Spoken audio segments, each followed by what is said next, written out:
Olé! Salut hors golfeurs, bienvenue au golf de la Méjeune, je suis avec Christophe Lajoie.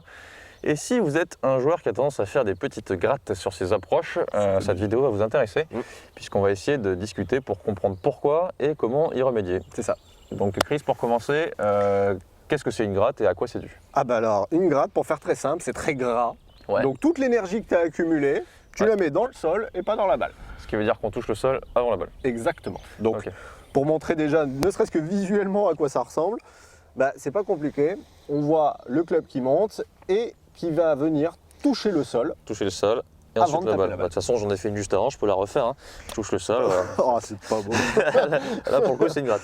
Donc voilà, la gratte, vous la connaissez, elle est facilement identifiable, la balle n'avance pas. C'est ça. Donc, déjà, on va essayer de diagnostiquer un petit peu cette gratte, Ouais. de voir comment déjà dans le setup, dans la façon dont on va s'organiser. Qu'est-ce qui peut induire une gratte C'est ça. et comment y remédier du coup? Voilà. Donc, pour faire très simple, on sait que la tête de club, on a dit, elle touche avant. Oui. Donc, il y a de fortes chances déjà que le point le plus bas se situe à ce moment-là. Oui. Donc, pour que Qu'est-ce qu'il faut vérifier du coup? bah, déjà, on va partir du milieu en fait déjà d'un arc, quoi qu'il arrive. Si tu prends un club et que tu prends un balancier, tout ce qui va se passer à droite, ça descend. Tout ce qui va se passer à gauche du point le plus bas, Ça remonte. ça remonte. Donc ça veut dire déjà que le point le plus bas, il n'est pas du bon côté.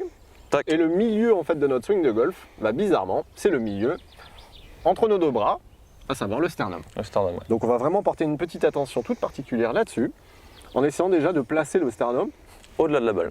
au-delà de la balle.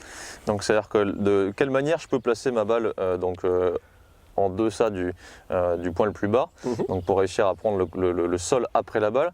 Ça peut être par le placement de la balle. Exactement. Donc c'est-à-dire que si je laisse la balle au milieu, forcément là je risque de toucher juste en dessous. Donc je vais juste simplement me décaler C'est ça. pour la balle plutôt vers le pied arrière. Exact. Ça peut aussi être une balle qui aurait au milieu mais par contre un corps qui vient se placer légèrement devant. Exact. Donc Ça peut être un petit peu des deux aussi. une petite tour de pise un peu là. Ouais, c'est ça, exactement. Ok. Ça peut être un mix de tour de pise et de placement de la balle, en fonction de voilà, ce qu'on veut. Donc ça, c'est juste une question de setup. Ça peut être aussi un placement des mains qui va se placer un petit peu devant, Ok. puisque si on place les mains devant, on aura aussi le point de contact qui sera légèrement au-delà du sternum. C'est Donc ça aide aussi. Ces trois petits points, il faut faire attention, Chris, parce que la gratte, elle est due à l'arête du club. Si jamais on exagère un petit peu ces 3 points, donc je vais le faire, hein. Je vais mettre vachement vers l'avant, poids sur le pied gauche, avec la balle très à droite et les mains très en avant. Là, je présente tellement l'arête du club vers le sol que ce que je risque de faire, c'est justement de planter le club. Donc une gratte, elle est parfois due à une trop grande volonté de ne pas faire de gratte. Donc il faut faire attention. Si votre club glisse un petit peu sur le sol, même si vous le touchez légèrement, si vous touchez le sol légèrement avant la balle, le club va rebondir, ça sera une petite gratte, mais elle va pas avoir tant d'incidence que ça. C'est ça. Donc là, ce qu'on va essayer de faire, c'est de trouver le setup parfait pour réussir à faire glisser le club après la balle et faire vraiment glisser le club pour que l'herbe elle puisse se coucher effectivement sur le sol sans forcément sortir de petits divots. Et là, normalement, on est quand même pas trop mal. C'est ça. Donc ça va être tout le monde qui va trouver son setup parfait. Dans mon cas, par exemple, j'évite de mettre trop le poids sur l'avant. Je préfère mettre la balle uniquement à droite et rester le poids 50-50. Ok. Dans mon cas, pour certains joueurs, ça va être une balle au milieu et par contre beaucoup plus de poids sur le pied avant. Tout à fait. Ça, c'est à vous de chercher et d'essayer de voir en faisant votre petit geste, donc comme ça, en faisant des gestes de balancier, Ok. d'essayer d'imaginer que le club doit glisser et voir où est-ce qu'il doit glisser. Donc En déjà, fonction de l'endroit où il glisse et comment ça réagit, vous saurez ce qu'il faut faire. Et puis il y a une intention aussi de sa part. Il y a une intention aussi, oui. D'accord. Donc ça peut être aussi une source d'erreur. Il y en a qui ont une intention de frapper derrière. Oui, c'est effectivement, on parle de ça depuis tout à l'heure, mais déjà il faut commencer par imaginer que votre club va devoir toucher le sol après la balle. Ok. Donc rien qu'avec visuellement cette idée-là, ça peut déjà aider pour ne plus faire de gratte. D'accord. Cool. Il y a un petit truc aussi dans... Finalement, donc là on a parlé de statique. Oui. Et là on va parler un petit peu de dynamique. Oui. Donc on le sait, le club monte, descend. Donc si je surexagère tout, en fait le club il fait haut, bas, haut, bas. Oui. Donc sauf que ça c'est bien éventuellement pour faire l'alligator, mais nous ce qu'on va chercher, ça va être vraiment d'arriver à faire glisser ce club. Ouais. Donc Flo, est-ce que toi tu aurais une idée pour éviter que le club fasse ça uniquement? Tourner. D'accord. Donc en fait, Simplement. c'est une rotation continue. Ouais. Il n'y a pas de blocage. Donc en fait, c'est le haut du corps qui vient bouger avec un peu le bas qui accompagne. Ouais. Ok. Alors Ce là, qui fait que... à la montée, vu que le geste ressemble un petit peu au putting quand on fait les approches, Ouais. ça ressemble à un balancier ici, sauf que le corps ne va pas rester bloqué, donc le plan des épaules est important. Vous voyez mes épaules comment elles sont ici. Si jamais je chip et que je reste un peu bloqué sur ce plan-là, Ok. là, j'ai tendance à justement basculer sur l'arrière et le sternum il se retrouve plus à l'endroit où il faut.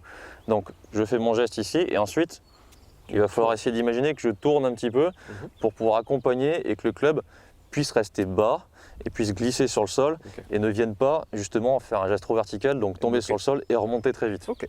Donc là en gros ça te fait faire ça, au bas et en plus ça vient glisser. Exactement. Génial. Donc le setup, moi comme je l'ai dit, je mets la balle un petit peu sur l'arrière, je vais mettre légèrement du poids vers l'avant quand même, mais c'est très très léger. Et ensuite dans mon intention, je vais venir faire glisser avec mon corps tourner en faisant glisser le club. Parfait. Ici et ici. Allez, dans la boîte, on n'en parle plus. Ah, dommage. Applique-toi. Donc c'est pas si compliqué. En plus, si jamais vous faites des tops aussi, ça peut vous aider. Puisque généralement, les grattes et les tops sont parfois dus à la même chose. À partir du moment où on fait une gratte, c'est qu'on touche avant la balle. Parfois, les tops, c'est qu'on touche avant et que le club rebondit. C'est ça. Donc l'histoire de un petit peu ça et plutôt tourner, si vous faites des tops, ça peut aussi vous aider. Mais on va vous faire la vidéo aussi pour ça. Oui, pour les tops aussi, vous en faites pas. Donc voilà. Merci Flo pour toutes ces infos. Pas de souci. C'est ultra intéressant. Donc maintenant, il n'y a plus quoi? Il n'y a plus qu'à liker la vidéo, nous dire ce que vous en avez pensé dans les commentaires et pratiquer un petit peu. Et puis n'hésitez pas à nous faire des retours par rapport à des difficultés que vous pouvez aussi rencontrer dans d'autres domaines. Malgré tout, et puis si jamais vous mettez tout ça en place et que ça continue, on peut toujours trouver d'autres solutions parce qu'il y a peut-être d'autres choses dont on n'a pas parlé. Exactement. Salut. Ciao tout le monde. Pour résumer, en 1, une intention de contact avec le sol après la balle. En 2, un setup logique et adapté à vos préférences. Et enfin, en 3, dans le geste, un mouvement de rotation avec le corps pour permettre au club de glisser sur le sol. Si avec tous ces petites astuces vous continuez à gratter, dites-le nous en commentaire, normalement ça devrait aller. Si cette vidéo vous a plu, n'hésitez pas à partager l'application à vos amis et à la télécharger si ce n'est pas le cas de votre côté. A bientôt.